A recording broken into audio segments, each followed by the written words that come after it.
Bismillahirrahmanirrahim. Assalamualaikum warahmatullahi wabarakatuh.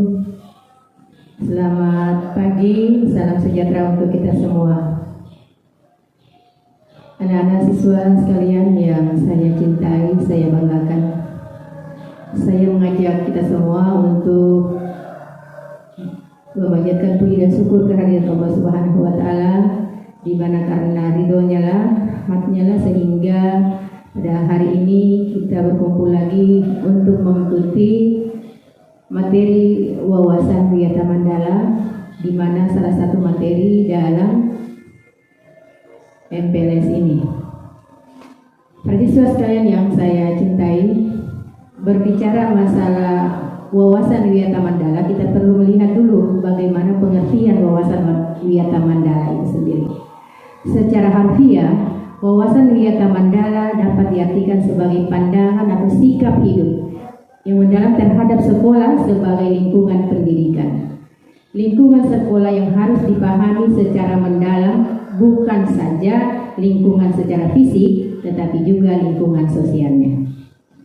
Namun secara istilah perlu juga kita tahu bahwa wawasan Wiyata Mandala dapat diartikan sebagai suatu pandangan atau sikap yang mendalam terhadap suatu hakikat.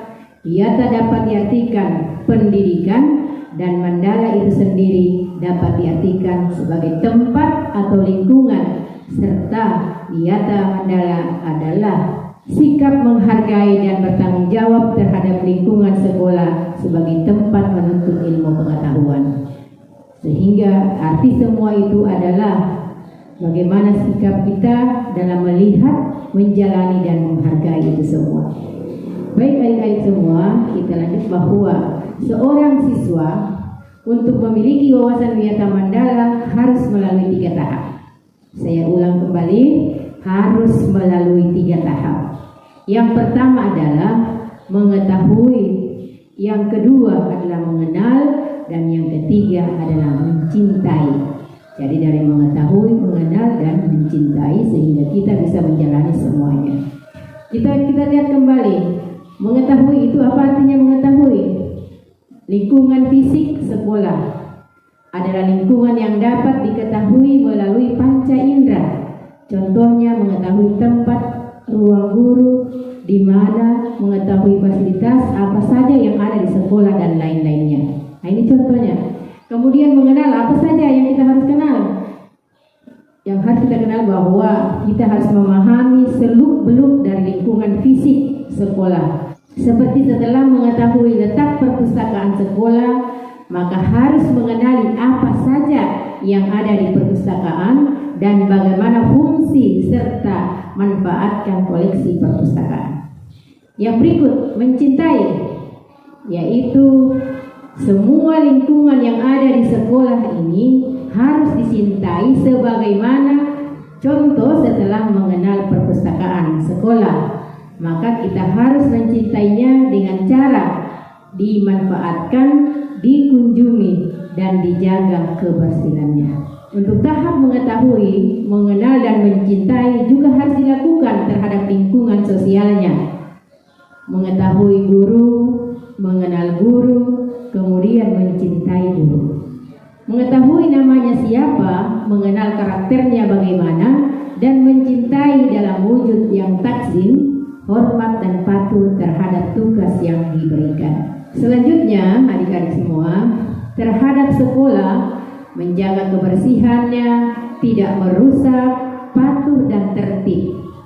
Terhadap kepala sekolah, guru dan tenaga kependidikan, harusnya kita semua itu hormat, patuh, dan taat terhadap tugas yang diberikan selaku orang tua di sekolah. Jadi kita ini yang ada di sekolah ini adalah orang tua sementara selama kalian berada di lingkungan sekolah ini. Jadi tanggung jawab kami terhadap kalian selama berada mulai jam 7 sampai dengan jam 3 atau jam berapa saja nanti sesuai dengan jadwal yang ada. Selanjutnya terhadap sesama, itu harus kita juga saling menjaga, saling membantu, saling mengingatkan, setidak-tidaknya tidak mengejek maupun menyakiti orang lain. Terhadap kegiatan sekolah, yang termasuk dalam kegiatan sekolah adalah semua kegiatan yang diselenggarakan oleh sekolah, termasuk kegiatan ekstrakurikuler. Maka siswa harus wajib mengetahui ini. Yang pertama adalah semua siswa itu harus mengikuti kegiatan dengan sepenuh hati. Yang kedua, menjalankan tugas dengan sebaik-baiknya sesuai kegiatan yang diikuti. Yang ketiga, bersikap ramah dan menggunakan bahasa yang mudah dimengerti dan lain sebagainya. Nah, inilah antara lain tugas-tugas kita anak-anak semua ketika anak-anak sudah memulai aktivitas kalian di sekolah ini. Nah, kemudian bagaimana kita menata Wiyata Mandala ini dalam upaya ketahanan sekolah. Yang pertama adalah untuk menjadikan sekolah sesuai dengan tujuan dan fungsi, maka perlu dilakukan penataan Wiyata Mandala melalui langkah-langkah sebagai berikut. Ini perlu anak-anak pahami supaya kita nanti tidak tumpang tindih dalam pengetahuan ini. Yang pertama yaitu peningkatan koordinasi dan konsolidasi sesama warga sekolah. Yang kedua, melaksanakan tata tertib sekolah secara konsisten dan berkelanjutan. Yang ketiga, melakukan koordinasi dengan komite sekolah dan keamanan setempat. Yang keempat, mengadakan penyuluhan bagi orang tua dan siswa yang bermasalah.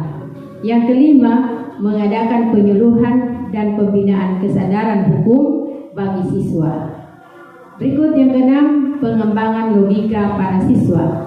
Yang ketujuh adalah mengikutkan siswa dalam kegiatan ekstrakurikuler dan pengembangan diri. Yang terakhir adalah mengadakan karya wisata dalam rangka pengembangan IPTEK. Inilah semua yang perlu anak-anak ketahui apa-apa kegiatan yang ada di sekolah. Berikut, dalam rangka pelaksanaan Wiyata Mandala perlu upaya penanggulangan penanggulangan dini ya, permasalahan yang timbul dengan beberapa tahap. Yang pertama adalah tahap pencegahan untuk menanyakan peluang-peluang yang dapat memungkinkan terjadinya kasus negatif di sekolah. Itu kita lakukan melalui beberapa antara lain sebagai berikut. Penciptaan suasana yang harmonis antara peserta didik, guru dan tenaga administrasi lainnya. Membentuk jaring-jaring pengawasan dan rajian terhadap kegiatan siswa. Menghilangkan bentuk perpeloncoan, meminimalisir keterlibatan sekelompok dalam kegiatan sekolah, membuat selai-selai kosong dengan pelajaran atau kegiatan ekstra lainnya. Yang berikut, tahap referensiatif. Ini adalah upaya untuk menindak siswa yang telah melanggar tata tertib sekolah, maka upaya referensiatif dilakukan seperti berikut. Ini anak-anak perlu ketahui bahwa nanti setelah kita sekolah akan ada tata tertib sekolah, dan itu jika itu dilanggar maka inilah yang Anda akan dapatkan proses-proses ini nanti, dan sehingga anak-anak kita sajikan ini supaya nanti anak-anak semua paham sehingga tidak melakukan tindakan-tindakan yang bisa merugikan anak-anak sendiri.